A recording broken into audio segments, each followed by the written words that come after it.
Et toujours au Brésil, le gouvernement par intérim a annoncé son candidat pour la présidence de la Banque centrale, Ilan Goldfage. Il a beaucoup d'espoir de voir cet économiste très respecté gagner la confiance des investisseurs au Brésil et d'inverser la tendance à la pire récession des décennies passées. Alors que le nouveau gouvernement brésilien se met en place, l'annonce du ministre des Finances Henrique Meirelles est intervenue mardi en faisant l'une des positions les plus attendues de son équipe. Il a nommé Ilan Goldfine à la tête de la Banque centrale du Brésil. Goldfine a été directeur de la politique économique de l'institution au début des années 2000 et est actuellement l'économiste en chef de la plus grande banque privée du Brésil, Itaú Unibanco. La devise du Brésil et la bourse de Sao Paulo ont connu une hausse après l'annonce. Selon les analystes, c'est un signe de confiance des marchés financiers. Le ministre Meirelles a également déclaré que son bureau proposerait une mesure visant à garantir qu'il n'y aura aucune ingérence politique dans les décisions de la Banque centrale.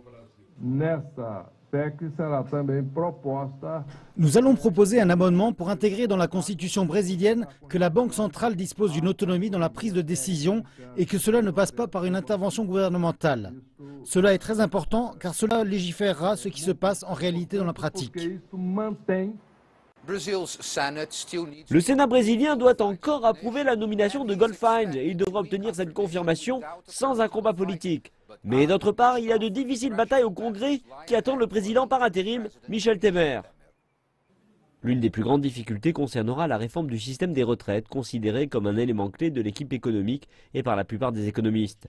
Le président Temer a eu une réunion lundi avec les leaders syndicaux pour discuter de cette question controversée et a promis d'arriver avec une proposition dans les 30 jours. Le président Temer doit agir rapidement dans les 100 premiers jours de son gouvernement, alors qu'il a le plus fort soutien de sa base politique.